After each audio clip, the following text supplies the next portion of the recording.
Hello students, today we are going to start new chapter capacitor. Capacitor से पहले हम current electrostatics 1, electrostatics 2 ये सारे चैप्टर्स पढ़ चुके हैं, जैसे कि आप सब लोग जानते हैं। कैपेसिटर चालू करने से पहले मैं आपको थोड़ा बहुत बताऊं कि कैपेसिटर का हमारे जीवन में बेसिक रोल क्या है। बहुत छोटे छोटे शब्दों में अपन बात करें, चर्चा करने को लगे तो बहुत लंबी भी करी जा सकती है, बट फिर भी अपन बहुत बेसिक चर्चा में बात करें भाई कैपेसिटर हमें कहाँ यूज है, हम क्या करते हैं। चलिए मैं आपसे बहुत बेसिक से एक सवाल पूछता हूँ कि आपने देखा हो तो कैमराज आपने देखे होंगे, फ्लैश वाले कैमराज जो आपने देखे होंगे, रील वाली लगे हुए थे, आपने देखा हो तो उनमें दो छोटे छोटे पेंसिल सेल लगाते हैं 1.5 वोल्ट के, और जब हम फ्लैश करते हैं तो जब हम फ्लैश मार दें तो क्या रोशनी बहुत तेज आती है? क्या आपको लगता है कि वो 1.5 वोल्ट के सेल जो आपने छोटे छोटे लगाए हैं, क्या वो सेल इतनी ज्यादा एनर्जी दे सकते हैं कि वो इतनी सारी रोशनी एकदम से दे पाए? शायद नहीं। अगर हम उन 3 वोल्ट के सेल से किसी बल्ब को जलाएं जो कि उतनी ही रोशनी दे जितनी फ्लैश से आई थी, तो शायद वो हम बल्ब ना जला पाए। फिर भी क्या हमें फ्लैश दबाने पर उतनी ही रोशनी मिलती है जितनी हमने देखी फ्लैश में? हाँ भाई। क्यों? बेसिकली हमारे पास ऐसा समझिए कि बाल्टी ऑफ एनर्जीज हैं। क्या है? बाल्टी ऑफ एनर्जीज। मान लीजिए समझिए कि आपको 1000 लीटर पानी चाहिए होली के दिन आपको 1000 लीटर पानी चाहिए, सपोज करो 30 सेकंड में। कितने सेकंड में? 30 सेकंड में। तो क्या आप बहुत बड़ी पाइपलाइन खुदवाओगे अपने वाटर पंप सेक्शन से? नहीं। हम शायद नल से क्या बहुत सारी बाल्टियां एक साथ पानी की भर लेंगे, और जिस दिन हमें पानी चाहिए उस दिन क्या हम बहुत सारा पानी एक साथ उनमें डाल देंगे। तो एक साथ बेसिकली हमने एक साथ बहुत सारी बाल्टियां फेंकी पानी की, और हमें बहुत सारा पानी एक बहुत शॉर्ट स्पैन ऑफ टाइम में मिल गया। बेसिकली कैपेसिटर इज बेसिकली, ऐसा समझिए कि capacitor is basically energy storage device, is an energy storage device which provides you instant energies, मान लीजिए कि हमने बहुत सारी एनर्जी की बाल्टी भर ली, अब मुझे जो भी मुझे एनर्जी चाहिए, जितने भी टाइम के लिए चाहिए उतने टाइम पे मैंने उसको फेंक दिया और मुझे एनर्जीज मिल गई। So that is the basic idea behind capacitors. अगर हम बात करें तो जैसे अगर अपन बात कर सकते हैं, जैसे अभी मैंने आपको फ्लैश के बारे में बताया, आपने देखा हो तो आपने गांव में कई बार देखा होगा कि गांव में किसान जो अपना पंप होता है उसको चलाने के लिए पहले एक हैंडल लगाता है और उसे घुमाता है, फिर एकदम से निकाल लेता है। शहरों में हम सब ऐसा नहीं करते हैं। शहरों में हमारे घरों में जो मोटर लगी होती है उसमें देखा हो तो आपने गोल गोल सा ऊपर लगा हो, और आपने घरों में कभी सुना हो, उसे बोलते हैं कंडेंसर। क्या कहते हैं? कंडेंसर। शायद आप सब लोगों ने देखा हो। वो जो कंडेंसर है, अगेन इट्स अ कैपेसिटर। शुरुआत में घुमाने के लिए मोटर को हमें बहुत सारी एनर्जी चाहिए। वो एनर्जी बेसिकली हमें कंडेंसर देता है। कौन देता है? Condenser. Again energy storage device जो अपने अंदर एनर्जी भर के रखता है, और जब हमें एकदम से एनर्जी चाहिए होती है तो हमें देता है। तो कैपेसिटर चालू करने से पहले आप ऐसा समझिए कि it's a very important part of our electrical circuits. Basically आपके सर्किट्स में 3 इंपॉर्टेंट इलेक्ट्रिकल सर्किट्स है: resistor, capacitor and inductor. Resistor आप पढ़ चुके हो, पैरेलल सीरीज सब कुछ आप यूनिवर्सिटी में पढ़ चुके हो। कैपेसिटर अपन अभी पढ़ेंगे, और इंडक्टर आएगा ईएमआई के एंड पर, इलेक्ट्रोमैग्नेटिक इंडक्शन के एंड पर। तो अभी अपन जो बात कर रहे हैं वो कर रहे हैं कैपेसिटर की। तो कैपेसिटर इज बेसिकली ऐसी चीजें जो आपको एनर्जी लाता है। क्या लाता है? एनर्जी। और एनर्जी को होल्ड करता है, ऐसा समझो। अब ये एनर्जी होल्ड कैसे करता है, धीरे धीरे इस बात में अपन धीरे धीरे एंटर करते हैं। ध्यान सुने, कैसे एंटर करता है भाई, कैसे करता है। लोगों ने सोचा यार चार्ज जहां जहां होता है, अगर मैं एक कंडक्टर पर चार्ज रख दूं तो क्या उसके आसपास एनर्जी आती है? हाँ भाई। यानी कि अगर चार्ज लाया जाए किसी कंडक्टर पर तो क्या उस पर एनर्जी आएगी? हाँ भाई, बिल्कुल आएगी। यानी कि अगर हम चार्ज के साथ खेलें तो क्या शायद हमें एनर्जी मिलने लगे? हाँ भाई, बिल्कुल मिल सकती है। यानी कि हम खेल खेलेंगे कंडक्टर्स पे चार्जेस का। किसका खेल खेलेंगे? कंडक्टर्स पे चार्जेस का। बहुत बढ़िया। यानी कि अगर अपन कंडक्टर्स पे चार्जेस की बात करें, मान लो कि सपोज करो मैंने किसी किसी भी एक कंडक्टर को मान लो मैंने क्यू चार्ज दिया। कितना चार्ज दिया? क्यू चार्ज दिया। क्या इस पर पोटेंशियल V आ गया? मान लेते कि इस पर पोटेंशियल V आ गया। अगर आपको पुरानी बातें कुछ याद हो, मान लो मैंने इसको चार्ज क्यू दिया तो इसमें पोटेंशियल कितना आ गया? V। अगर इसको क्यू चार्ज देने पर V पोटेंशियल अपने को मिल गया है। यानी कि अगर अपन ध्यान से देखें और सोचें तो V पोटेंशियल आया किसकी वजह से? क्यू की वजह से, जो अपन ने चार्ज दिया। क्या ये पोटेंशियल इस बात पर डिपेंड करता है कि क्यू कितना है? हाँ भाई, बिल्कुल करता है। बिल्कुल सही बात है, बिल्कुल अच्छे से करता है। फिर एक चीज डिफाइन करी गई जिसे बोला गया capacity to hold the charge. हो सकता है कंडक्टर पे मैं 2 कूलम चार्ज दूं तो उस पर 4 वोल्ट आए। हो सकता है दूसरे कंडक्टर पे मैं 2 कूलम चार्ज दूं तो उस पर 10 वोल्ट आए। यानी कि क्या चार्ज क्यू, पोटेंशियल जो कंडक्टर पे आया वो इस बात पर डिपेंड करता है कि आपने कितना क्यू दिया। और कितना पोटेंशियल आया ये डिपेंड करा बॉडी पर। किस पर डिपेंड करा? बॉडी पर। यानी कि अपन एक चीज डिफाइन करी जिसे बोला गया सी, जिसे अपन बाद में बोल रहे हैं, अभी अपन बोल रहे हैं कैपेसिटेंस ऑफ द सिस्टम। क्या बोल रहे हैं? Capacitance of the system. Capacitance of the system is basically capacity to hold the charge, capacity to hold the charge per unit voltage, to hold the charge per unit voltage, per unit voltage. मतलब अगर अपन बहुत basic सी बात करें तो अपन ने जो capacitance को बोला वो बोला गया C बराबर Q बाय V, C बराबर Q बाय V। Q की यूनिट कूलम, V की यूनिट वोल्ट। इसकी शॉर्ट फॉर्म जो लिखी जाती है उसे कहते हैं फैरेड। क्या कहते हैं? फैरेड। कैपेसिटेंस की यूनिट है फैरेड। जैसे कि आप समझ रहे हैं Q by V, coulomb per volt, coulomb per volt. Coulomb per volt का मतलब, अगर अपन बात करें कूलम पर वोल्ट के बारे में अपन बात करें, कूलम पर वोल्ट से अपन क्या समझे? सिंपल सी बात कि अगर मान लो मैंने बोला कि किसी भी सिस्टम की कैपेसिटेंस 10 फैरेड है। कितनी है? 10 फैरेड है। इसका मतलब कि अगर मैं उसको 10 कूलम चार्ज दूंगा तो उसका 1 वोल्ट बढ़ेगा। कितना बढ़ेगा? 1 वोल्ट। अगर मैं उसको 10 कूलम चार्ज दूंगा तो उसका कितना पोटेंशियल बढ़ेगा? 1 वोल्ट। अच्छा, इसका मतलब उसी कंडक्टर को अगर मैं 20 कूलम दूं तो कितना बढ़ेगा? 2 वोल्ट। बहुत बढ़िया। यानी कि अपन ध्यान से देखें तो capacitance of the system will provide you knowledge about the charge per unit voltage. इतना चार्ज दिया इतना वोल्टेज मिलेगा, इतना चार्ज दिया इतना वोल्टेज मिलेगा।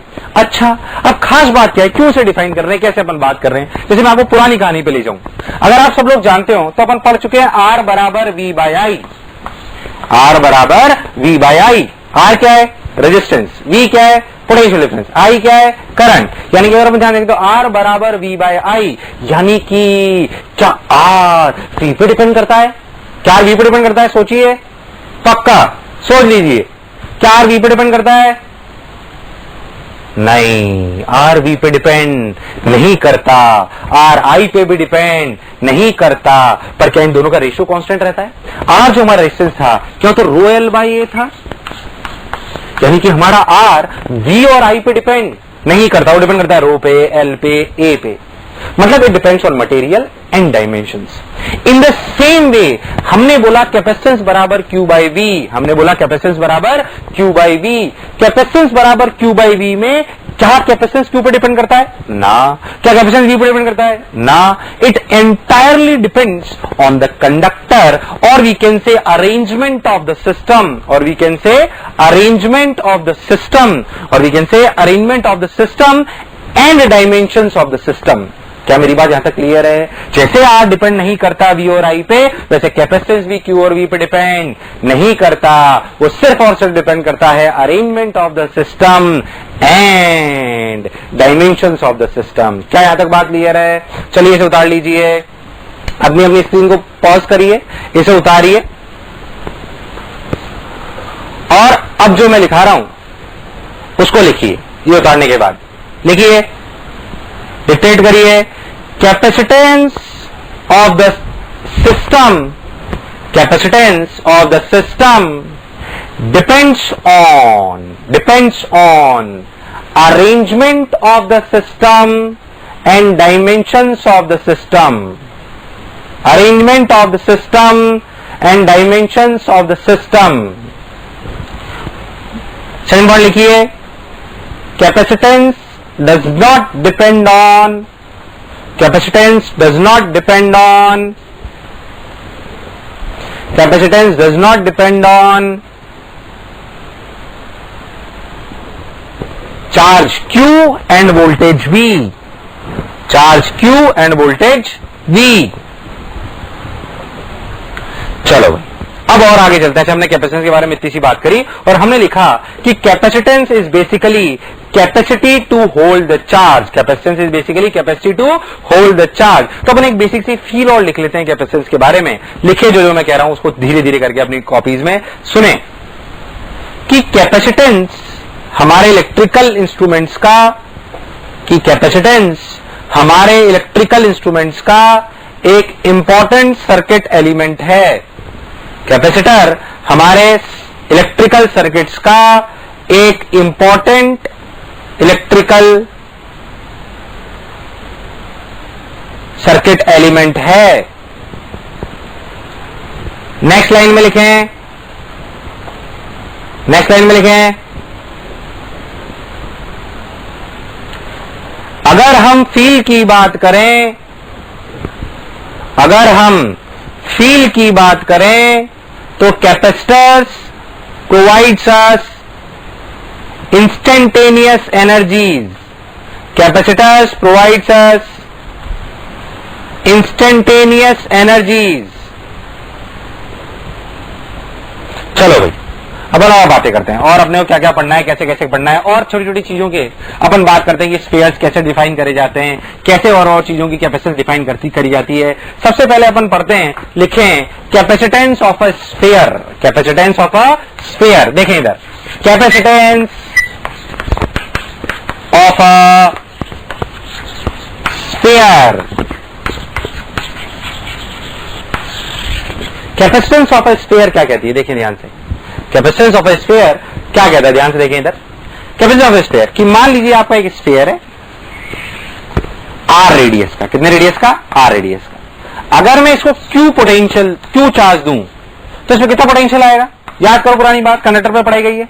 किसी भी कंडक्टर को अगर क्यू चार्ज दिया जाए, स्फीयर वाले कंडक्टर को, और उसका पोटेंशियल पूछा जाए तो क्या अपना पोटेंशियल होगा के क्यू बाय आर। कितना होगा, के क्यू बाय आर। अरे मैं कैपेसिटेंस की डेफिनेशन से जानता हूं कि capacitance of the system is basically Q by V. बताओ इसमें वी कितना है, अपना वी है के क्यू बाय आर। कितना है, के क्यू बाय आर, यानी कि अपन लिखा सी बराबर क्यू बाय वी, यानी कि अपन लिखा क्यू बाय के क्यू बाय आर। आर इधर ऊपर मल्टीप्लाई कर लिया, क्यू ने क्यू को मार दिया, आगे क्या बचा, के को क्या लिख सकते हैं, 1/4 पाई एप्सिलॉन नॉट। क्या लिख सकते हैं, 1/4 पाई एप्सिलॉन नॉट, यानी कि क्या लिखा गया इसकी value 4 pi epsilon naught R. क्या लिखा गया, 4 पाई एप्सिलॉन नॉट आर। अच्छा, ये अपनी कैपेसिटेंस ऑफ द सिस्टम आई। अगर आप बहुत ध्यान से देखें, मैंने बोला था कि कैपेसिटेंस क्यू और वी पे डिपेंड नहीं करता। ध्यान से देखो तो फॉर्मूला क्या है, 4 pi epsilon naught R, 4 pi epsilon naught R, यानी कि ये भी फॉर्मूला क्यू और वी पे डिपेंड नहीं करता, ये फॉर्मूला भी क्यू और वी पे डिपेंड नहीं करता। अच्छा भाई, बहुत बढ़िया, यानी कि ये सिर्फ 4 पाई एप्सिलॉन नॉट आर पे डिपेंड करता है। किस पे डिपेंड करता है, 4 पाई एप्सिलॉन नॉट आर। क्या R is the dimension of the sphere, बहुत बढ़िया। It only depends on dimensions, it only depends on dimensions. अच्छा, हम क्यों एनर्जी चर्चा इसके साथ साथ करने लगते हैं। अगर आपको स्फीयर्स के बारे में पुरानी बातें याद हो तो आप जानते हो कि जब भी आप स्फीयर पढ़ते थे तो अपन ने बोला था कि स्फीयर्स की जो एनर्जी होती है, जिसको चार्ज क्यू दिया जाए, वो इलेक्ट्रिक फील्ड की फॉर्म में होती है। वो इलेक्ट्रिक फील्ड की एनर्जी इस प्रकार होती है, देखिए ये इस प्रकार एनर्जी, याद करो ये एनर्जी हुआ करती थी के क्यू स्क्वायर बाय 2r, और ये एनर्जी बिखरी हुई है आर से लेकर इन्फिनिटी तक, आर से लेकर इन्फिनिटी तक, आर से लेकर इन्फिनिटी तक ये एनर्जी बिखरी हुई है के Q square bye 2r, are से लेकर इन्फिनिटी तक।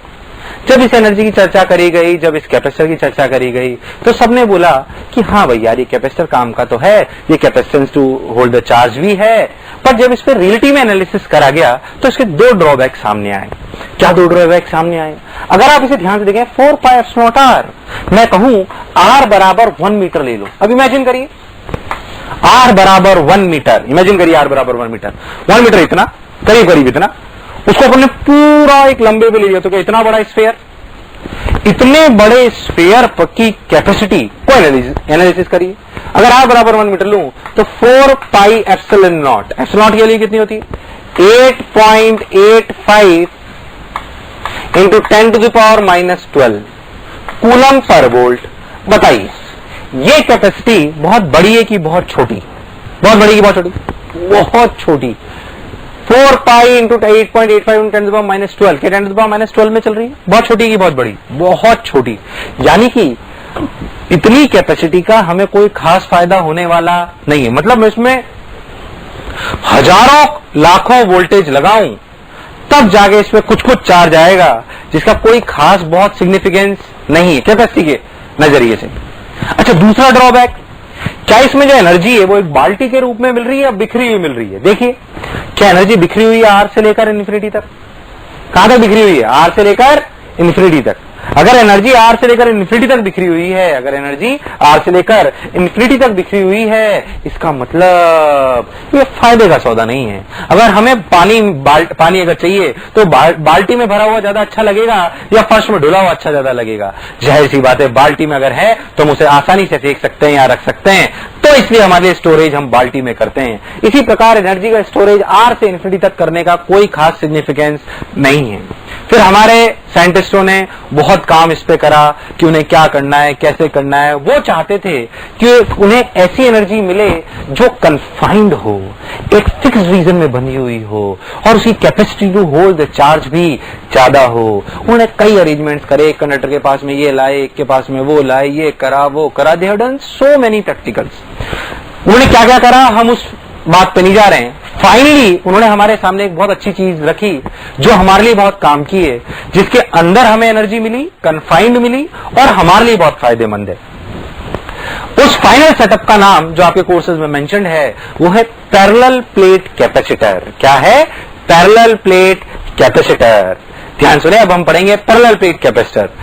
आप अपनी स्क्रीन को पॉज करिए और इसे उतार लीजिए। नाउ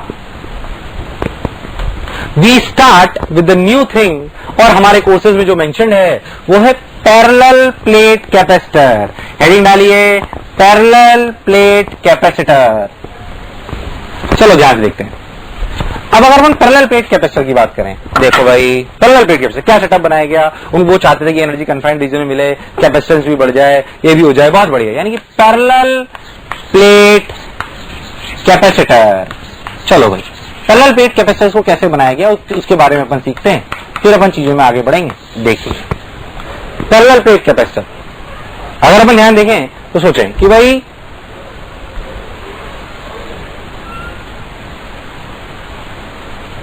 पैरेलल प्लेट कैपेसिटर पुरानी बातें, क्या अपन इनफाइनाइट शीट वगैरह के बारे में पढ़ा था अपन ने? हाँ भाई पढ़ा था। पैरेलल प्लेट कैपेसिटर, एक प्लेट ये लो, एक प्लेट ये लो, मैंने दो प्लेट लिए। क्या मैं इन प्लेट्स को इनफाइनाइट शीट मान सकता हूं? आपको याद हो क्या इनफाइनाइट शीट होने के लिए इनफाइनाइट होना जरूरी है? नहीं। क्या मेरा हाथ भी इनफाइनाइट हो सकता है? बिल्कुल हो सकता है। My hand can also act as a infinite sheet if suppose will take a distance from the sheet very less as compare to the area और we can say dimensions of my hand. तो हम जानते हैं कि infinite sheet लेने का तरीका यह भी हो सकता है कि जो आपका प्लेट हो उसके पास में बहुत पॉइंट हो। तो हमने दो प्लेट्स ली जिनको हम इनफाइनाइट शीट की तरह ट्रीट करेंगे। दो प्लेट ली, मान लो कि एक पे हमने चार्ज लिया प्लस क्यू और एक पे हमने चार्ज लिया माइनस क्यू। मान लेते हैं कि हमने एक पे चार्ज लिया प्लस क्यू माइनस क्यू। जैसा कि हम कंडक्टर्स के एंड में पढ़ के आ चुके हैं कि अगर दो प्लेट्स को दो चार्ज दिया जाए plus Q and minus Q, plus Q and minus Q, तो इन दोनों प्लेट्स के टोटल चार्ज का आधा आउटसाइड सरफेसेस पे आता है। कहां पे आता है? आउटसाइड सरफेसेस पे। आउटसाइड सरफेसेस का मतलब इधर इधर सरफेस पे। इस पे प्लस क्यू, इस पे माइनस क्यू, टोटल मिला कितना हो गया? जीरो। कितना हो गया? जीरो। मतलब यहां चार्ज आया जीरो, यहां चार्ज आया जीरो, यहां पे कितना आया? प्लस क्यू, यहां पे कितना आया? Minus Q. क्या इस प्लस क्यू पे मैं सिग्मा मान सकता हूं? यहां पे माइनस सिग्मा, मतलब इस वाली प्लेट पर चार्जेस हैं प्लस प्लस प्लस और इस वाली प्लेट पे हैं minus minus minus minus minus. कोई दिक्कत वाली बात नहीं। चलो भाई माइनस माइनस माइनस चार्जेस है। अब अगर अपन बहुत ध्यान से देखें, इसको एक इनफाइनाइट शीट की तरह ट्रीट करें तो बताओ इनफाइनाइट शीट की वजह से इलेक्ट्रिक फील्ड क्या होती है? सिग्मा बाई 2 क्या होती है? सिग्मा बाई 2 यानी कि अगर मैं बीच में कहीं पे भी इलेक्ट्रिक फील्ड लिखना चाहूं तो इस इलेक्ट्रिक फील्ड की मान लो अपन लाइंस को ऐसे ड्रॉ करते हैं अलग कलर से। देखिए अपन ने ऐसे लाइंस ड्रॉ करी, ध्यान से देखें तो ये एक इनफाइनाइट शीट, ये एक इनफाइनाइट शीट। मतलब इस वाली पॉजिटिव प्लेट की वजह से इलेक्ट्रिक फील्ड इधर, माइनस वाली की वजह से भी इधर जुड़ी की घटी, जुड़ी घटी, जुड़ी। बहुत बढ़िया। यानी कि अपन ने बोला sigma by epsilon not, sigma by 2 इसकी वजह से, सिग्मा बाई 2 इसकी वजह से। बहुत सुंदर।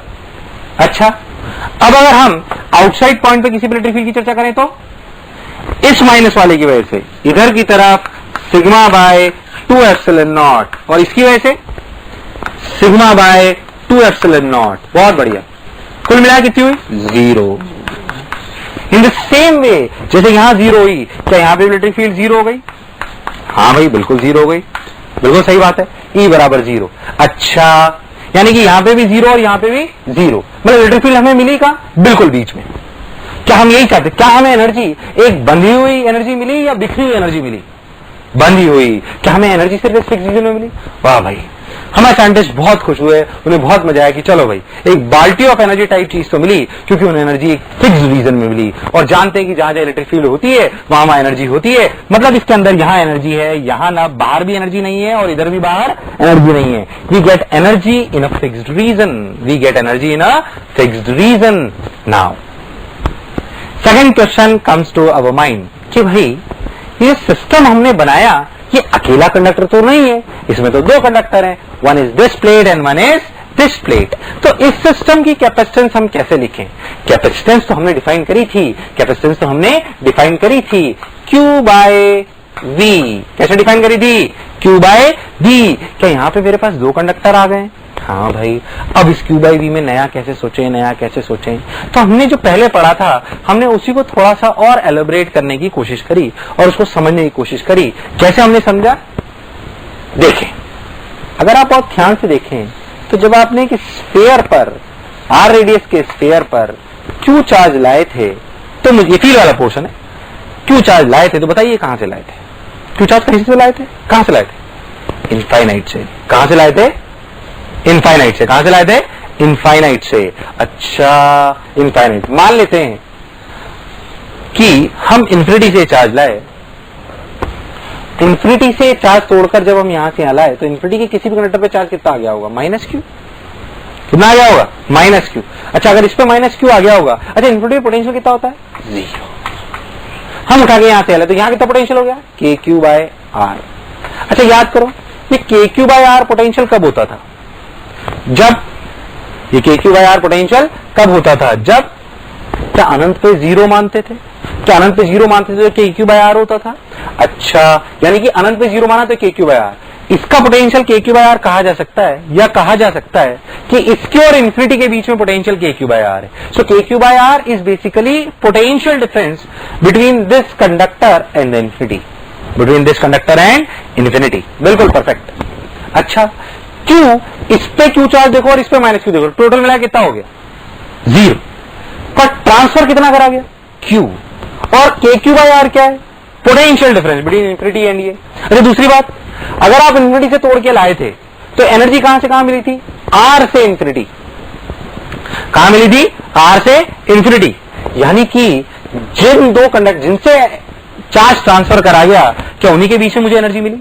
शायद साइंटिस्ट ने यही करा कि वो इन्फिनिटी वाले कंडक्टर को यहां उठा लाया, तो दोनों पास पास हो गए, तो एनर्जी यहां से इन्फिनिटी में ना बिखर कर क्या इन दोनों के बीच में आ गई? पहला फायदा। दूसरा फायदा, अब मेरे को कैपेसिटेंस लिखनी है तो Q बाई V लिखूं, तो V इसका पोटेंशियल है, इसका पोटेंशियल है, पोटेंशियल डिफरेंस है। आप ध्यान से देखो, क्या वहां पे KQ by R is basically potential difference between the conductor and the infinity.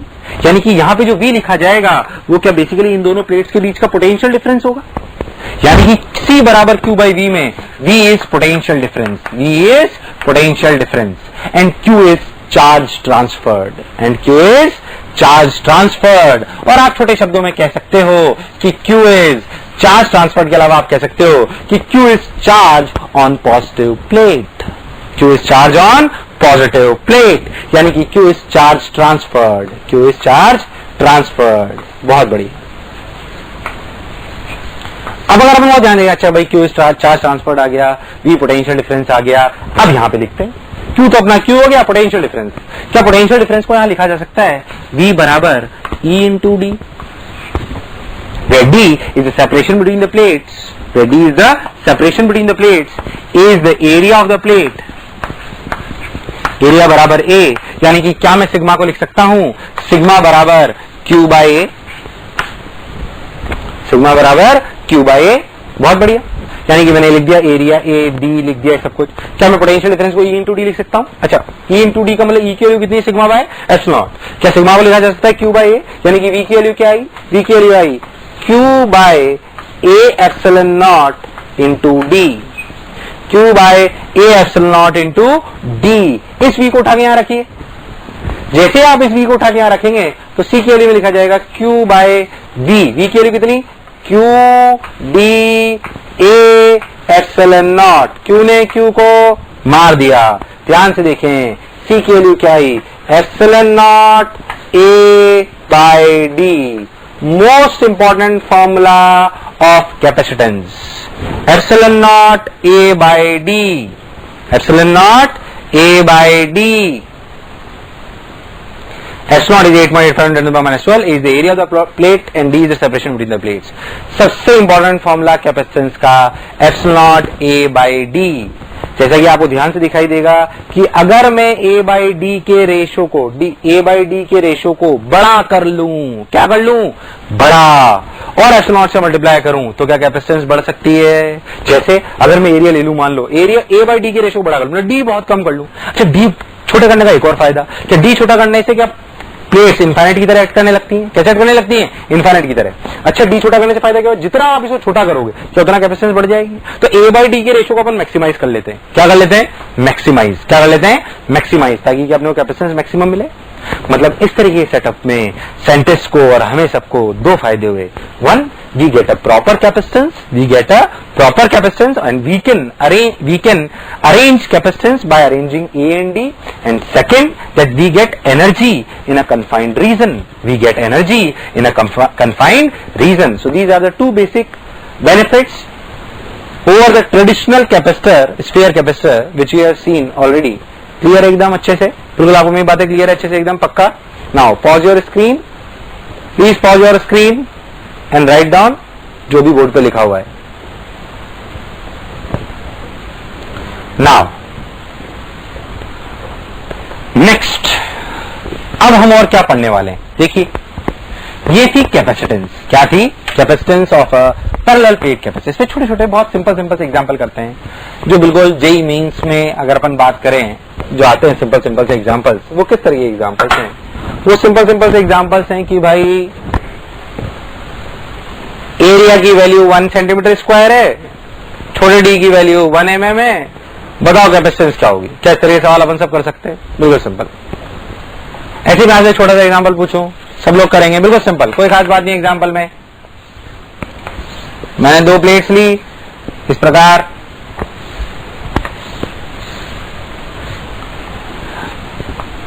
ये दूरी है C,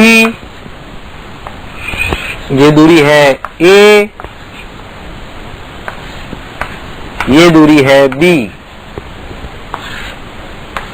ऐसे आपका कैपेसिटर है. चलो जी, कैपेसिटेंस लिखो सब लोग लिखो, बिल्कुल सिंपल एकदम, बिल्कुल सिंपल सवाल. ऑप्शंस दिए हैं आपको, चलिए ऑप्शंस भी ले लीजिए. Epsilon naught BC by A, B option. Epsilon naught AB by C, C option. Epsilon naught AC by B, D option. Epsilon naught A square by C. खलिए सब लोगों ने स्क्रीन पॉज करके सोचिए, कम से कम 1 मिनट, आंसर टिक लगाइए, फिर सुनिए. Epsilon naught BC by A, epsilon naught AB by C. सिर्फ सवाल कराने का मेरा यह पर्पस था कि मैं आपको बता पाऊं कि जो epsilon naught A by B में A है वो एरिया ये वाला नहीं. क्या वो एरिया ऑफ प्लेट है, क्या है वो, area of plate. Area of plate का मतलब एरिया क्या होगा, B into A, B into A. और दोनों के बीच की सेपरेशन कितनी है, C. कितनी है, C. यानी कि आंसर कौन सा सही होगा, B. पक्का एकदम क्लियर है. एक और छोटा सा एग्जांपल कर लेते हैं साथ में, यहीं से कोई खास बात नहीं, इसका आंसर आप सब लोग दे सकते हैं बहुत आसानी से.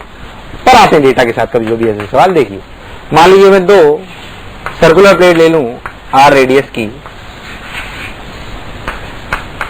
और उनके बीच की दूरी D है. चलिए बताइए C capacitance.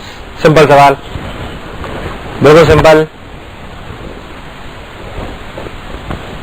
Epsilon not pi R square by D. क्या अपनी प्लेट्स का एरिया R है, रेडियस R है, तो एरिया कितना हुआ, पाई R स्क्वायर. कितना हुआ, पाई R स्क्वायर. और ये कितना, D. तो simple answer is epsilon not pi R square by D. बहुत सिंपल से ऐसे एग्जांपल्स आते हैं. मैं इनके कई डिफरेंट अरेंजमेंट्स के एग्जांपल्स और लूंगा जब आपको सीरीज पैरेलल पढ़ाया जाएगा. क्या पढ़ाया जाएगा, सीरीज पैरेलल. अभी बेसिक इतना ही. अगेन हम कैपेसिटर की उसी चर्चा पे वापस आते हैं जिसके लिए हम उसको पढ़ रहे हैं, जैसे कि एनर्जी. क्या कौन सी बात? एनर्जी। चलो भाई एनर्जी के बारे में अच्छा सबने बोला ठीक, मैंने ही बोला ठीक, अपन ने कैपेसिटेंस भी निकाल लिया, अपन ने बोला epsilon naught A by D. अब सब बहुत खुश हुए कि भाई अपने को एक अच्छी चीज मिली, अपने को एनर्जी वाली चीज भी मिली। किसी ने मेरे से पूछा कि यार ये बात तो बढ़िया सही है कि आपको एनर्जी मिली, कितनी मिली ये तो बताओ। मान लो एक कैपेसिटर है, मान लो एक कैपेसिटर है, उस कैपेसिटर के बारे में अगर आपसे पूछा जाए कि बताओ इसमें कितनी एनर्जी है, उसके बारे में अपन चर्चा करें तो अपन क्या करें भाई? इसमें मान लो प्लस क्यू चार्ज था, माइनस क्यू चार्ज था, इसका क्रॉस पोटेंशियल वी था, इसकी कैपेसिटेंस थी epsilon naught A by D. कितनी थी? Epsilon naught A by D. तो अगर अपन इसमें plus Q minus Q plus minus V और इसकी बातें करें तो पूछेगा एनर्जी कितनी थी।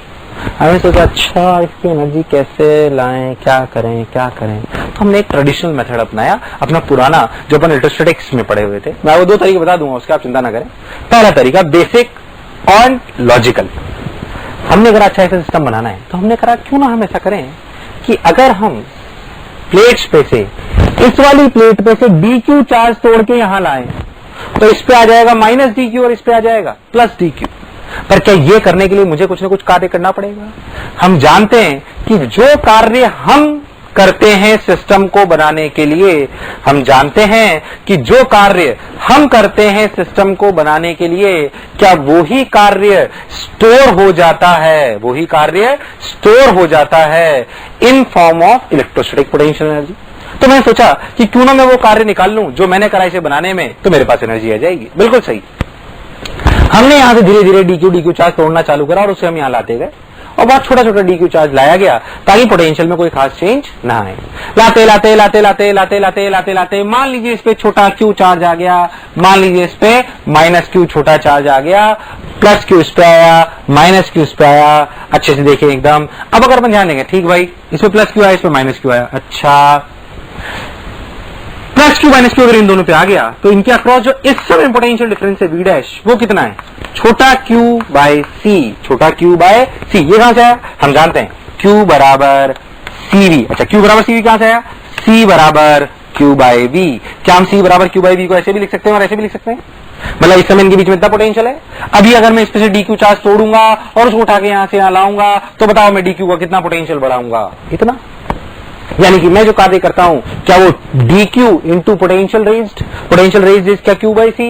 यानी कि जो छोटा सा कार्य मैंने करा, यानी कि जो छोटा सा कार्य डी डब्ल्यू मैंने करा, ध्यान से देखें, वो क्या basically charge transferred into potential raised. यानी कि लिखा गया D Q into Q by C. क्या यही वो कार्य है जो इसमें स्टोर हुआ? टोटल कार्य के लिए क्या हमें इंटीग्रेट करना चाहिए? क्या यही हमारी टोटल एनर्जी होगी? क्या क्यू का इंटीग्रेशन क्यू स्क्वायर बाय 2 है और इंटीग्रेशन क्या हमें जीरो से लेकर बड़े क्यू तक जाना चाहिए? कहां तक जाना चाहिए? बड़े छोटे जीरो से लेकर बड़े क्यू तक। यानी कि अपन ने लिखा क्यू स्क्वायर बाय 2c। कितना? Q square by 2c।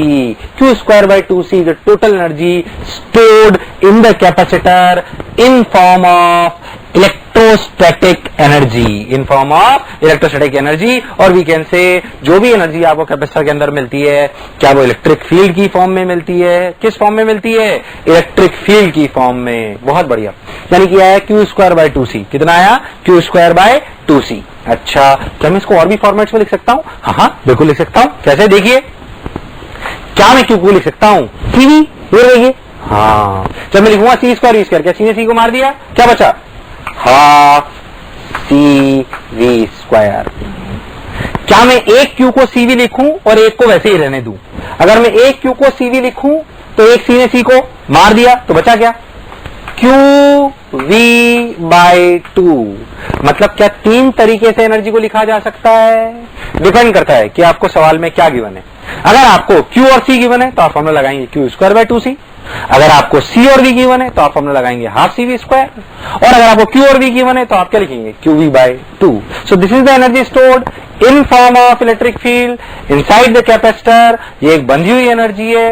Capacitance का फॉर्मूला है epsilon A by D। The crux of the lecture till now is कि कैपेसिटर्स, पैरेलल प्लेट कैपेसिटर की कैपेसिटेंस है एप्सिलॉन A बाय D। उसके अंदर जो energy store होती है वो इलेक्ट्रिक फील्ड की फॉर्म में होती है, सिर्फ अंदर होती है। और उस एनर्जी के फॉर्मूले हैं ये।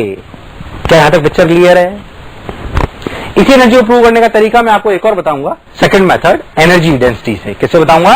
एनर्जी डेंसिटी से। पहले आप सब लोग उतार लें, पॉज करें अपनी स्क्रीन को और उतारें, स्क्रीन को पॉज कर लें और उतारें। अब सुने second method to prove energy. क्या है भाई second method to prove the energy? अच्छा भाई देखो क्या करा, याद करो पुरानी बातें। पुराने में लिखा गया था, अपन एक चीज पढ़ी थी, याद करो, जिसे अपन कहते हैं एनर्जी डेंसिटी। कुछ याद आ रहा है? पढ़ाया गया है अपने को इलेक्ट्रोस्टैटिक्स में एनर्जी डेंसिटी।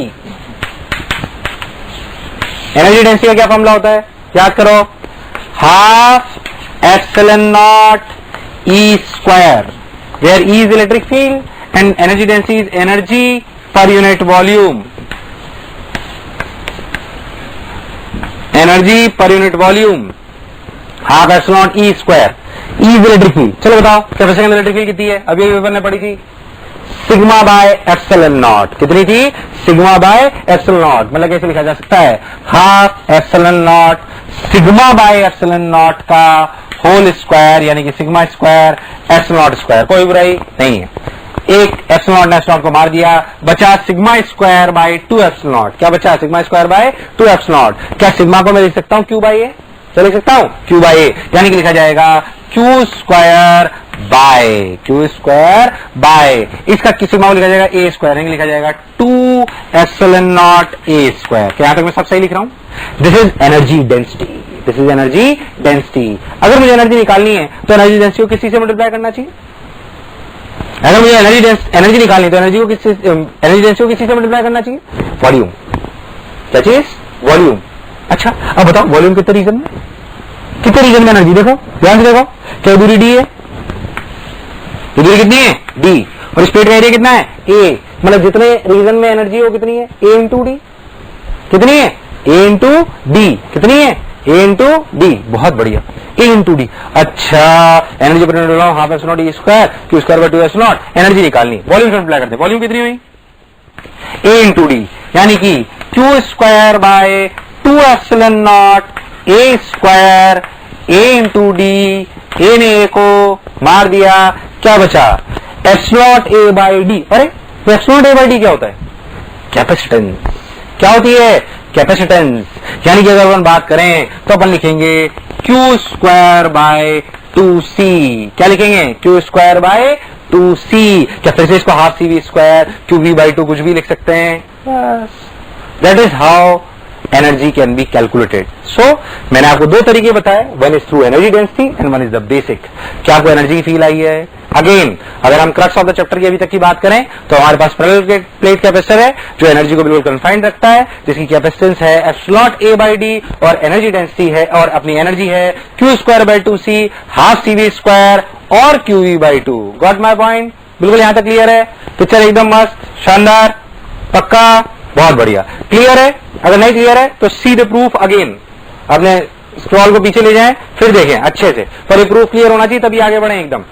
चलो भाई अब अपन और क्या बात करें और क्या बात करें और क्या पढ़ें और कैसे करें? चलो भाई देखते हैं अपने और क्या क्या इसमें देखना चाहिए। एनर्जी डेंसिटी की बात हो गई, अपनी एनर्जी की बात हो गई, कैपेसिटेंस में चार्जेस पे अपन ने चर्चा कर ली, कैपेसिटेंस पे अपन ने चर्चा कर ली, सी बाई वी आ गया। चलो भाई और देखो और देखते हैं। अब अपन कैपेसिटर्स पे चार्जिंग डिस्चार्जिंग की खेल खेलते हैं। कैसे? जैसे मान लो मैं आपको बोलूं कि किस तरह के सवाल आते हैं, कैसे चार्ज आता है, कैसे एनर्जी होती है, कैसे उसमें क्या क्या होता है, उन बारे पे अपन सवालों को करेंगे। कैसे? देखें इधर, मान लो कि आपके पास एक कैपेसिटर था जिसको आपने पहले ही एक बैटरी से चार्ज कर रखा था। क्या कर रखा था? चार्ज। अब यानी बैटरी से चार्ज कैसे करें? सबसे पहली बात, ये बैटरी कहां से आ गई, एनर्जी कहां से आ गई, ये क्या हो रहा है? फील वाली बात करते हैं। अगर मैंने आपको बोला कि मैंने इस पे प्लस क्यू चार्ज दिया, इस पे माइनस क्यू चार्ज दिया, मैं तोड़ के चार्ज लाया, प्रैक्टिकली सोचें कि क्या हम तोड़ के ऐसे चार्ज ला सकते हैं या ये चार्ज लाने का काम कोई और करता है? हाँ, ये चार्ज लाने का काम करता है बैटरी। कौन करता है? बैटरी। यानी कि ये बैटरी के अक्रॉस इन कैपेसिटर्स को कनेक्ट करा जाता है। कैसे? ऐसे। अच्छा, ऐसे वी वोल्ट की बैटरी से। अब वी वोल्ट की बैटरी के साथ कैपेसिटर को जोड़ा गया तो ऐसे बातें उनकी करी गई। अच्छा, अब मैंने मन ही मन सोचा कि यार ये V वोल्ट की बैटरी है, कैपेसिटर है, रजिस्टर तो कहीं है ही नहीं, क्या रजिस्टर होना आवश्यक है? फील के साथ सोचिए, बिल्कुल कोई भी खाली कैपेसिटर और खाली रजिस्टर, खाली बैटरी का ऐसा सर्किट होना पॉसिबल नहीं है। पर आप बोलोगे अरे किताबों में तो सब जगह ऐसे ही बने होते हैं, क्यों बने होते हैं? इसका लॉजिक मैं आपको अभी कहानी के एंड में दूंगा। पर याद रखें, कभी भी ऐसे अकेले सर्किट होना पॉसिबल नहीं है। क्यों ऐसे बनाते हैं, मैं भी पूरा टाइम ऐसे ही बनाऊंगा, पर क्यों ऐसे बनाते हैं इसका लॉजिक क्लियर होना चाहिए। जो अब 10 मिनट में आपको सुनाने वाला हूं वो चैप्टर को 2 पार्ट में तोड़ता है, और कौन सा पार्ट क्यों पढ़ रहे हैं पहले और कब उसे पढ़ा जाता है, ये सब आप लोग समझ पाएंगे। रियलिटी में सोचो तो कभी भी कैपेसिटर और बैटरी खाली अकेले नहीं हो सकते सर्किट में। क्यों नहीं हो सकते? क्योंकि अगर आप कनेक्टिंग वायर्स भी जोड़ रहे हो या बैटरी जोड़ रहे हो तो क्या बैटरी के अंदर भी इंटरनल रेजिस्टेंस है? तो बैटरी के और वायर्स में कहीं ना कहीं रेजिस्टर तो है। मतलब अगर रियल सर्किट की बात करें, किसकी बात करें? रियल सर्किट, तो क्या रियल सर्किट में पक्का अपने को कैपेसिटर के साथ साथ रजिस्टर भी मिलेगा। This is RC circuit, this is RC circuit. देखिए कंफर्म मिलेगा अपने को, एक कैपेसिटर एक रजिस्टर, बहुत बढ़िया, सही में है। हमने सोचा अच्छा फिर इसे कैसे करें। मान लें कि सर्किट को समय शून्य पर इसको क्लोज करा गया। क्या करा गया? क्लोज। अगर समय शून्य पर इसे क्लोज करा गया, इसकी बैटरी है V, ये है C, ये है R, कोई कष्ट वाली बात नहीं है। तो अब अपने इसको क्लोज करा। समय शून्य पर मान लो यहाँ पे 0 पोटेंशियल, तो यहाँ पे भी 0 पोटेंशियल। समय शून्य पर क्या कैपेसिटर चार्ज है या अनचार्ज है? अनचार्ज है, यानी कि अगर वो अनचार्ज है तो उसका क्रॉस पोटेंशियल डिफरेंस भी क्या 0 है। यानी कि यहां 0 तो यहां पे भी 0। ध्यान दे, मैं समय शून्य की बात कर रहा हूं। यहां पे 0 तो यहां पे भी 0। अच्छा, यहां 0, यहां 0, यहां 0, यहां 0, यहां पे V। अच्छा, यहां V तो यहां V। अच्छा, ये V ये 0 तो कितना डिफरेंस हुआ? V। यानी कि करंट कितना बहा? V/R। यानी समय शून्य पे सर्किट में करंट कितना बह रहा है? V/R। तो बच्चे बोलेंगे अरे सर करंट कैसे बह सकता है? यहां से तो सर्किट टूटा हुआ है। बिल्कुल जेन्युइन डाउट आपका, यहां सर्किट टूटा हुआ है। इसका मतलब बैटरी कर क्या रही है? ये करंट कैसे बहा सकती है बैटरी? बैटरी कर क्या रही है? Battery is taking charges from this plate और यहां पे लाके छोड़ दे रही है। यहां ला रही है, फिर यहां ला रही है, फिर यहां छोड़ दे रही है, फिर यहां ला रही है, फिर यहां ला रही है, फिर यहां छोड़ दे रही है। यानी कि बैटरी यहां से चार्ज उठा रही है, यहां ला रही है। यानी कि समय के साथ क्या हो रहा है? समय के साथ इस वाली प्लेट पर कैसा चार्ज आ रहा है? नेगेटिव। और इस वाली प्लेट पे कैसा आ रहा है? पॉजिटिव। यानी कि समय के साथ इस पे आ रहा है नेगेटिव चार्ज और इस पे आ रहा है पॉजिटिव चार्ज। अच्छा, यानी कि कुछ समय बाद क्या हुआ? कुछ समय बाद अगर अपन ध्यान से देखें तो बैटरी की वजह से इस पे मान लो आ गया Q चार्ज, इस पे आ गया -Q चार्ज, ये अपना R, ये अपनी V वोल्ट की बैटरी, ये 0, ये 0। अब अपने कैपेसिटर का क्रॉस पोटेंशियल 0 है कि Q/C? 0 है कि Q/C? Q/C। कितना है? Q/C। अच्छा, यानी कि यहां पे पोटेंशियल हुआ Q/C। अच्छा, यहां 0 तो यहां V, तो यहां V। अच्छा, तो अब करंट V/R है कि कुछ अलग है? इस समय करंट कितना है? यानी कि इस समय करंट है V - Q/C/R। यानी कि समय बढ़ने पर, यानी कि समय बढ़ने पर, यानी कि समय बढ़ने पर क्या करंट घटा कि बढ़ा? घटा। Current decreases and charge on the capacitor increases. अच्छा बताओ, होता गया होता गया होता गया, चार्ज बढ़ता गया, करंट घटता गया, चार्ज बढ़ता गया, करंट घटता गया, फाइनली करंट क्या हो जाएगा? फाइनली करंट क्या हो जाएगा? 0। करंट 0 कब होगा? जब क्या Q = CV होगा। मतलब क्या कैपेसिटर फुली चार्ज होगा? मतलब कैपेसिटर फुली चार्ज होगा। जब ये स्टेज आ जाती है उसे कहते हैं स्टडी स्टेट। क्या कहते हैं? Steady state. इसे कहते हैं स्टडी स्टेट। क्या कहते हैं? Steady state. स्टडी स्टेट में क्या हुआ? करंट 0 हो गया। ये रियलिटी में सिचुएशन आती है t = पे, करंट 0 हो गया। करंट 0 हो गया मतलब इसके अक्रॉस पूरा चार्ज आ गया, CV -CV, यहां 0, यहां V, यहां 0, यहां V, यहां V, current in the circuit is 0। This is the final stage. In this situation capacitor is fully charged, capacitor is fully charge. जितना पोटेंशियल बैटरी के अक्रॉस है क्या उतना ही कैपेसिटर के अक्रॉस भी आ चुका है, जितना बैटरी के अक्रॉस है उतना ही कैपेसिटर के अक्रॉस भी आ चुका है, यानी कि Q बराबर CV, Q बराबर CV आ चुका है, कोई टेंशन वाली बात नहीं है। अच्छा, फाइनल स्टेज आ गई। अब रियलिटी में सोचो, फाइनल स्टेज के बाद इस रजिस्टर का क्या रोल है? कुछ नहीं। क्यों कोई रोल नहीं? अरे करंट बह ही नहीं रहा। फाइनल स्टेज को क्या मैं खाली कैपेसिटर और बैटरी बना दूं तो भी कोई बुराई है क्या? नहीं। भले रजिस्टर है तब भी उसे बनाने की जरूरत नहीं है। मतलब अगर अपन आफ्टर फाइनल स्टेज की बात करें, किसकी बात करें? आफ्टर फाइनल स्टेज, तो हमें किसी भी कैपेसिटर में रजिस्टर बनाने की जरूरत नहीं है। पर क्या बिफोर है? इसलिए अगर बहुत लॉजिकली बात करी जाए तो कैपेसिटर चैप्टर को दो भाग में तोड़ा गया, चर्चा of capacitor before study state and चर्चा of capacitor after study state. अगर आप चर्चा of capacitor after study state करते हैं तो आपको रजिस्टर बनाने की जरूरत नहीं है, तो आपको रजिस्टर बनाने की जरूरत नहीं है। पर अगर आप बिफोर स्टडी स्टेट बात कर रहे हैं तो क्या आपको रजिस्टर बनाने की जरूरत है? यानी कि दो पार्ट में कहानी तोड़ी गई, बिफोर स्टडी स्टेट और आफ्टर स्टडी स्टेट। हम पहले पढ़ेंगे आफ्टर स्टडी स्टेट। क्या पढ़ेंगे? After study state. और यहां से 4-5 लेक्चर बाद नया टॉपिक चालू होगा, आरसी सर्किट। क्या चालू होगा? RC circuit. वो सब यही है जो मैं आपको पढ़ाने वाला हूं। तो आपको आज से समझ में आना चाहिए कि भाई दो पार्ट में से तोड़ा गया है, one is before study state and one is after study state. अभी हम पहले क्या पढ़ेंगे? After study state. उसमें रजिस्टर बनाने की जरूरत नहीं है। क्या रजिस्टर होते हैं? हाँ होते हैं, पर हम उन्हें बनाते नहीं है। क्यों नहीं बनाते हैं? क्योंकि उनकी जरूरत नहीं है, क्योंकि आफ्टर स्टडी स्टेट सर्किट में कोई करंट नहीं होता है। बहुत बढ़िया। चलो इस कहानी को अपन लिख लें ताकि अपने को फील आए कि जो अपन ने पढ़ाया है लिखें। हम कैपेसिटर की चर्चा को इंग्लिश में लिखें। चलो इंग्लिश में लिखें। We can divide analysis on capacitor in two parts. One is after study state and one is before study state. लिखते रहें सब लोग। One is after study state and one is before study state.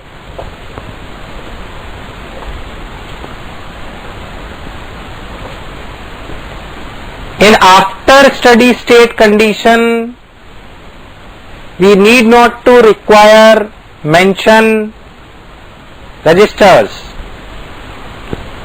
We need not to require mention registers because in steady state there is no current in the circuits.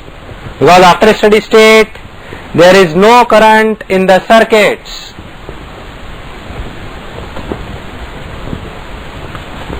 And before steady state we need to mention registers in the circuit. We need to mention registers in the circuit. We need to mention registers in the circuit.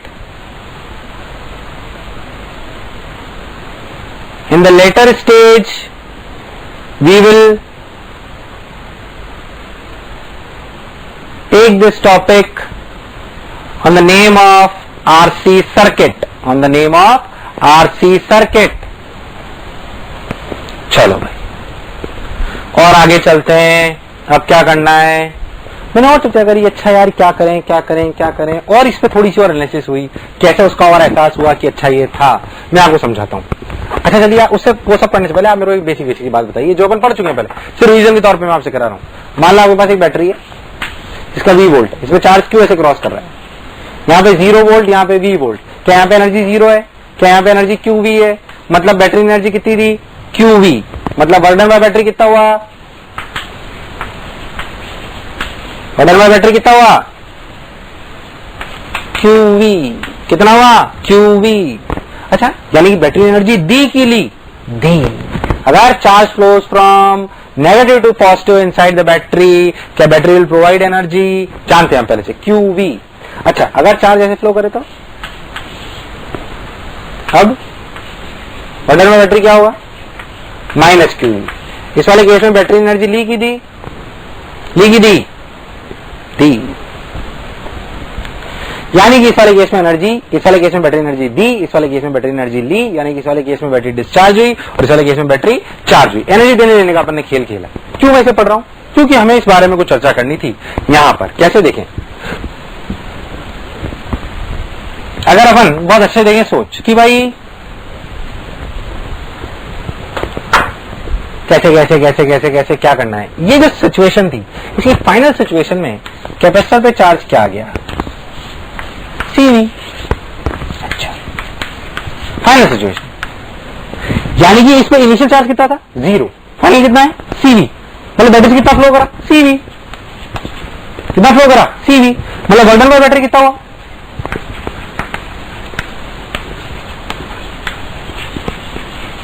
बताइए वर्डन by battery कितना हुआ, CV into V. Work done by battery होता है Q into we, मतलब क्या हुआ, CV into we, यानी कि वर्डन बाय बैटरी कितना हुआ, सीवी स्क्वायर। अच्छा भाई, तो कैपेसिटर के अंदर एनर्जी कितनी आई, कैपेसिटर का क्रॉस पोटेंशियल कितना है, बी। कैपेसिटर कितनी है, सी, मतलब कैपेसिटर के अंदर एनर्जी कितनी आई, half C V square.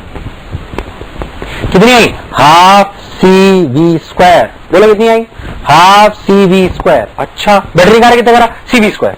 Battery energy कितनी थी, सी वी स्क्वायर।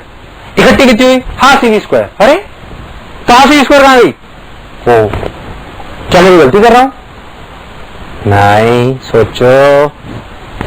मैंने बैटरी एनर्जी दी सी वी स्क्वायर, मिली कितनी, हाफ सी वी स्क्वायर। पक्की बात, तो हाफ सी वी स्क्वायर आ गई।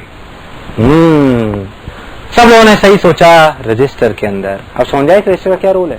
भले ही मैं इस सर्किट में रजिस्टर ना दिखाऊं, पर फिर भी क्या उसका रोल है। This half CV energy goes into heat into resistors. This half CV energy goes into heat into resistors. Got my point. बहुत जरूरी बातें समझ में आई। अपनी स्क्रीन को पॉज करें, ये सब उतार लें। अपनी स्क्रीन को पॉज करें, सब उतार लें।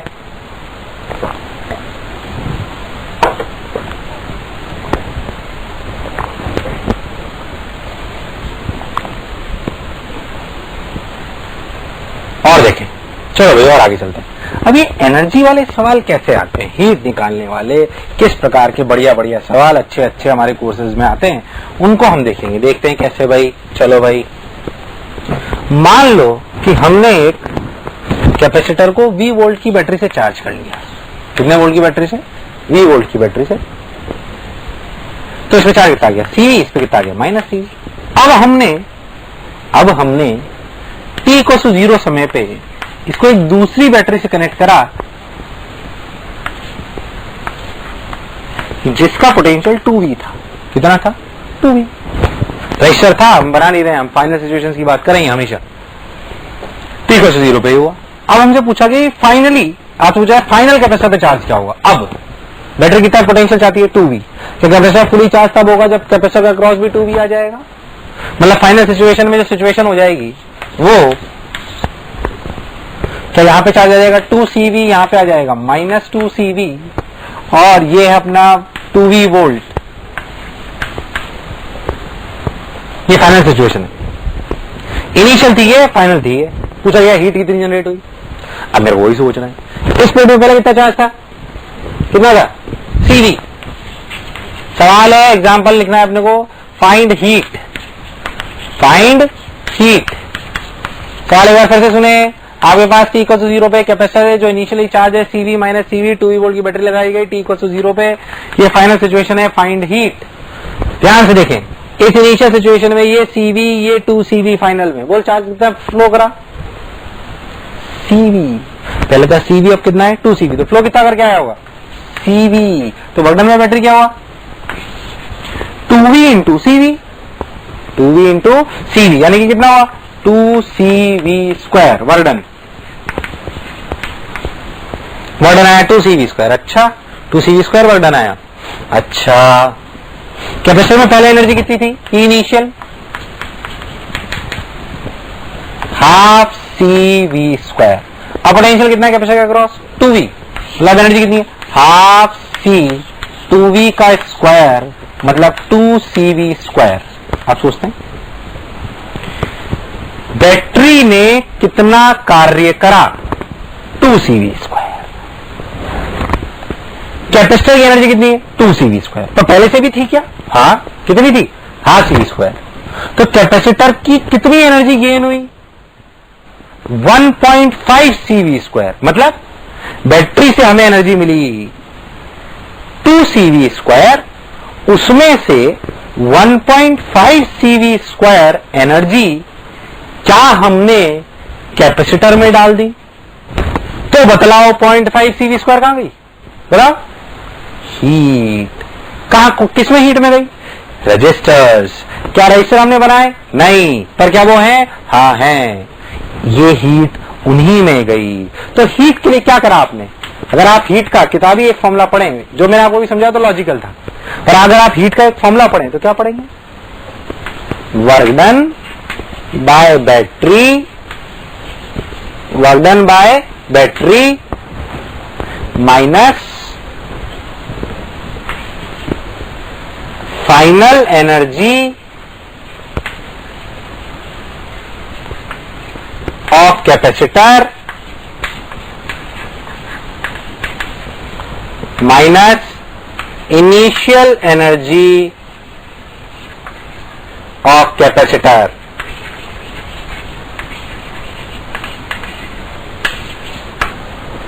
देखो ये सारे सवालों करके 2CV² minus 2CV² final energy of the capacitor minus 0.5 CV²। कितना आया, हाफ CV²। मतलब जो पढ़ा जो समझा बिल्कुल सही है, जो पढ़ा समझा बिल्कुल सही है, बहुत बढ़िया।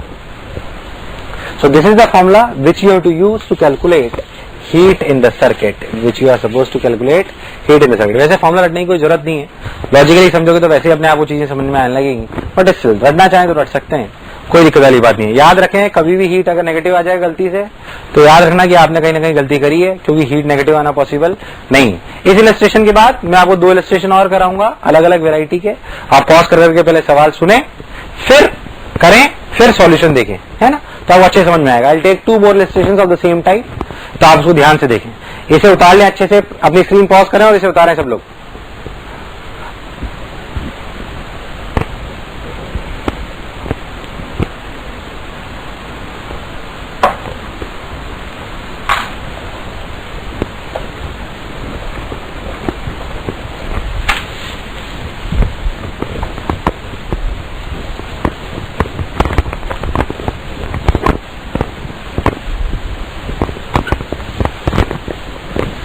चलो भाई, इसी टाइप के 2 इलस्ट्रेशन और करते हैं अच्छे से। पहले मैं आपको सवाल लिखा रहा हूं, आप लोग सवाल करके स्क्रीन पॉज कर लेंगे और सवाल को खुद करेंगे, फिर सॉल्यूशन देखेंगे, है ना। चलो भाई, मान लेते हैं कि t = 0 पर आपका कैपेसिटर इनिशियली चार्ज है। सब सवालों में अब हीट बतानी है ना, फाइंड हीट। सवाल यही है, फाइंड हीट।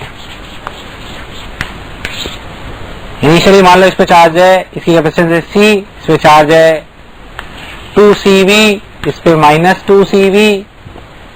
क्लियर, मतलब इस पे पहले 2V पोटेंशियल था, अब आपने जो बैटरी लगाई ऐसे लगा दी, 20 वोल्ट की बैटरी लगाई t = 0 पे। इस प्रकार ध्यान से देखें डेटा को अच्छे से, ठीक। चलो भाई, अब फाइनल सिचुएशन की बात करते हैं। सब लोग अपनी स्क्रीन पॉज कर लो, सवाल करो। चलो सॉल्यूशन देखते हैं। फाइनली क्या होना चाहिए, ये हायर पोटेंशियल इधर है, मतलब इस प्लेट में कितना आना चाहिए, CV कि माइनस CV, बताओ। CV हायर है, मतलब फाइनल पोटेंशियल ऐसे होना चाहिए।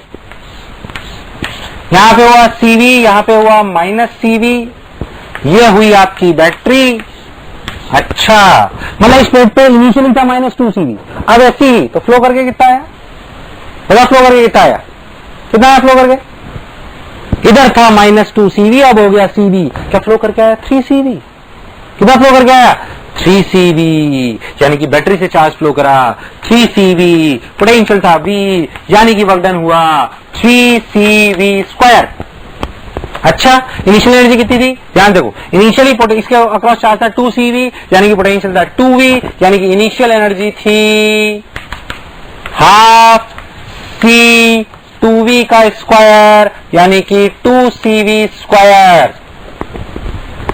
कितना आया, 2CV स्क्वायर। और इधर कितनी एनर्जी थी, फाइनली इसका अक्रॉस पोटेंशियल कितना है V, कितना है V, यानी कि एनर्जी कितनी है final half CV square. Formula लगाएं, work done by battery 3CV square minus bracket final energy half CV square. देखना कोई गलती नहीं करें, half CV square initial energy minus 2CV square, half CV square minus 2CV square, यानी कि ये हो गया कितना, ध्यान देखो कितना हो गया, अपन देखा 3CV square minus work done by battery आया 3CV स्क्वायर, कितना है 3CV स्क्वायर, ये माइनस हाफ CV स्क्वायर है, 0.5 CV square, 0.5 CV square minus 2CV square, minus 2CV square half CV square minus 2 square, क्या minus 1.5 CV square plus 1 minus minus plus, यानी कि कितना आया 4.5 CV स्क्वायर, कितना आया 4.5 CV स्क्वायर। लॉजिकली भी सोचते हैं, बैटरी कितना कार्य करा 3CV स्क्वायर, मतलब हमें 3CV स्क्वायर एनर्जी मिली।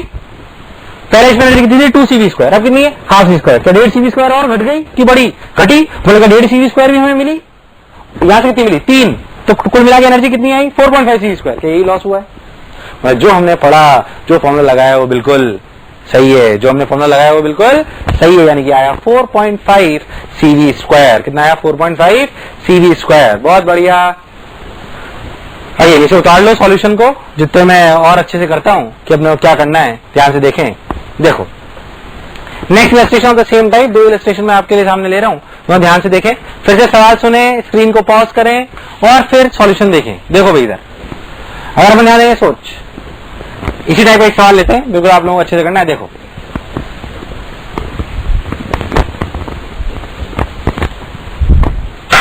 देखो भाई, मान लो फिर से अपन सवाल लेते हैं कि अपने पास ये CV चार्ज है, ये माइनस CV चार्ज है, समय शून्य पर बैटरी लगाई गई 3 वोल्ट की, आपसे पूछा गया क्या हीट होगी।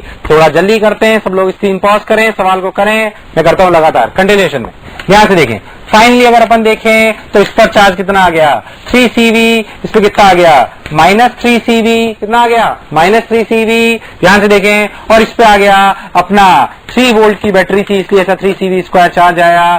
कुल मिला के इस पे पहले चार्ज था CV, अब हो गया 3CV। तेज इसलिए बोल रहा हूं क्योंकि मैं इसी टाइप के 2 इलस्ट्रेशन पहले भी करा चुका हूं। चार्ज कितना फ्लो करा 2CV, मतलब वर्क डन बाय बैटरी कितना हुआ 3V इंटू 2CV, मतलब क्या 6CV स्क्वायर। बहुत बढ़िया। इनिशियल एनर्जी कितनी थी half CV square, final energy कितनी है हाफ C इंटू 3V का स्क्वायर, यानी कि क्या 4.5 CV स्क्वायर। अगर अपन हीट की बात करें, किसकी बात करें हीट की, तो लिखा जाएगा 6CV square minus 4.5 CV square minus 0.5 CV square, यानी कि 6CV square minus 4CV square, मतलब क्या 2CV square.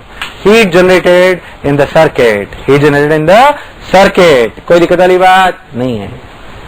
So today we have taken our lecture till this point. From the next one, we'll start with the new chapter, with the new concepts of the capacitor. Thank you.